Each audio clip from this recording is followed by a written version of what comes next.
Hey, it's me, Giggle Guru. Oh, I was just out and about running around this morning. Just got home in time to come on live with you. And today it's Tip Tuesday. And today I want to share a tip with you to help perhaps reconnect with some joy in your life if you are going through the loss of a pet. If you've had a loss of a pet in the past, and maybe you are still struggling and kind of navigating those emotions and those feelings, how do you bring joy? How do you bring a giggle back into that grief? And so, the end of the month, I'm going to be having a Grief to Giggle Laughter Lab, where we're going to be able to explore a little bit deeper and really have some laughter exercises that will be created on the spot for you when you talk to me about what happened with your pet, one memory that you have that's really heartfelt, or one that maybe was a struggle for you, frustrating for you, or whatever that is. We're going to create some laughter exercises right there in our laughter lab. So until then, I want to just give you a little tidbit for Tip Tuesday on how to maybe perhaps create some joy and to bring that back and to have a little giggle and perhaps have it without feeling guilty for having that giggle. I know that after Horton passed, I talked a lot to my family about the fun stories that we had, all of those things that were like, oh my gosh, you remember that near-death experience that Horton had? Do you remember when this happened? Do you remember when this happened? All these things. And it was really a way for me to find some joy and to be able to create a little bit of laughter. Hello, Hannah. Around that loss of that pet, of my pet, and to be able to smile, even have a little chuckle, a little giggle, thinking about like, oh my gosh, that was so crazy. Now that we're looking back on it, I can kind of have that laughter around it. And I'm glad that he survived those things.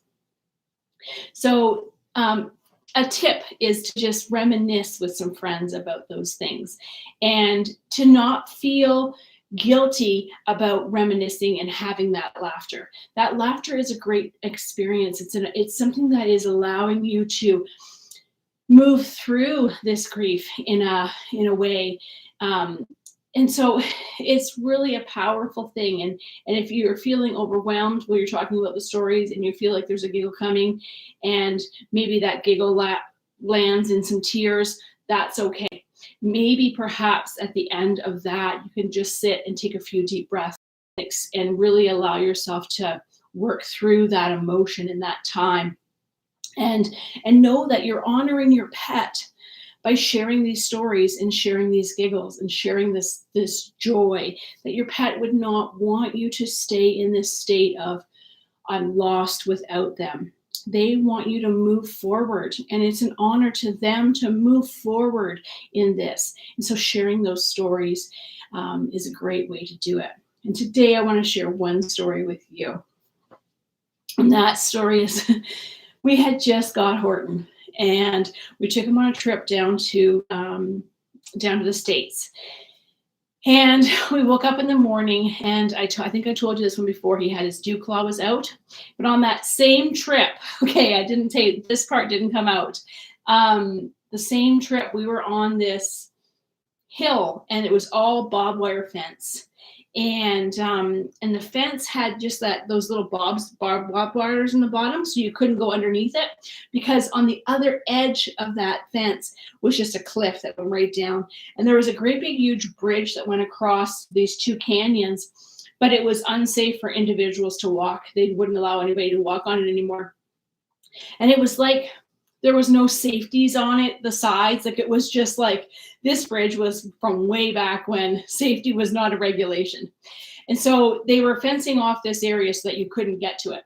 Well, Horton was running around, and we were watching him, and we were all visiting, and we were looking over the canyon and going, oh, it's really scary. It's so, oh, can we hear ourselves and hear our echo? And next thing you know, we hear this whining, and we look down, and Horton has somehow put himself underneath the fence. And I looked, and I was like, oh my gosh, The barbed wire had caught him right in his eye. I freaked out. I didn't know what to do. So I hollered at my husband. My husband came over. Both my boys were there. They were looking, and my one son ran back to the car. My other son was running towards the car, and he stops and he puts his hands in the air and he says, "Please God, don't let my puppy be hurt," or something along those lines it was. I remember hearing it in the background. And literally Rob looked and was like, oh my gosh, it's like the bob is stuck in his eye. So I was just like, and I'm holding the dog and he's whining and I'm trying to console him. And Rob literally, I'm going to say this was a miracle, pulled that out, got it out of his eye, and there wasn't any blood, nothing. Absolutely nothing. Horton got up, shook his head, shook his little body, his little bum, and ran over to the truck. And the kids picked him up and looked at him, and there was not a thing wrong with him. It was an absolute miracle. So for me to sit and share that story and reminisce about it brings such a great sense of joy to me, to think that there's a higher power that was perhaps there that day that helped us to navigate that and to really open up conversation around, we just got this brand new puppy and one day he is going to die. And what is that going to look like? And that was pretty close here. And that really brought up a lot of feelings in all of us. So as we were driving on our drive, it really allowed us to have conversation around that, to have some tears around that, to really love on Horton and just be so blessed and to feel so amazing. And so this is what I'm asking or inviting you to do, is to share those stories with your friends, your family, even here with me. Drop a story in the comments if you choose. And if you want to join the Laughter Lab, it's Grief to Giggles. And we're going to be able to share stories there. There'll be time for reminiscing and sharing stories as well at the very end of the Laughter Lab after we're all done.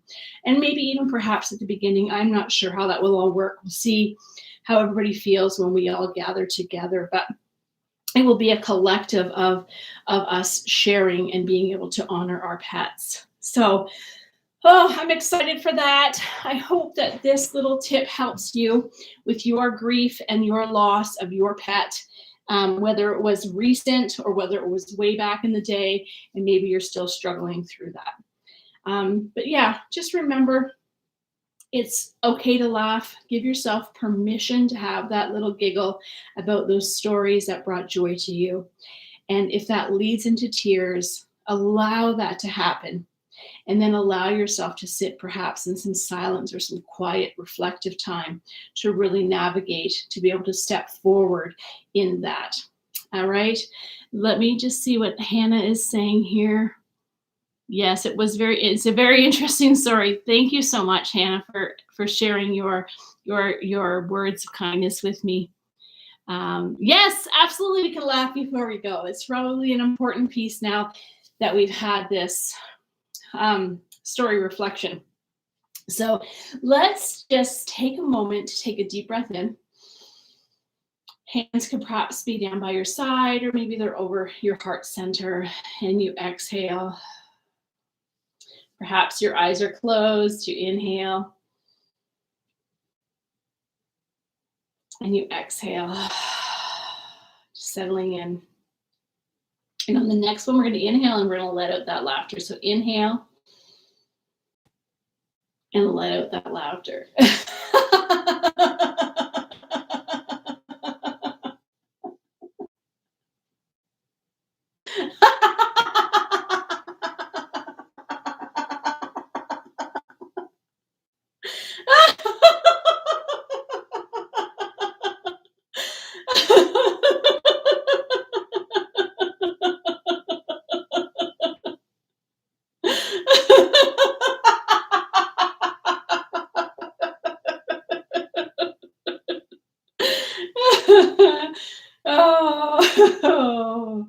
Oh, just sit in that for just a moment, feeling those joyful bubbles bursting through your body.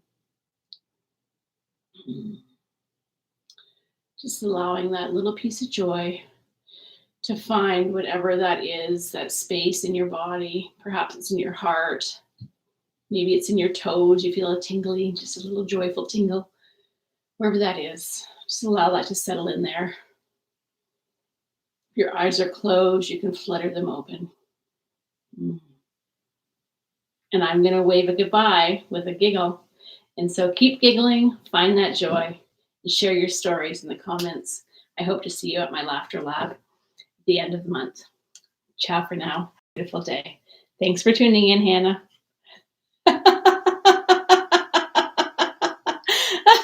It's your snoring as we leave. Oh, it's time to have a little rest. Thanks for asking for that, Hannah. See you.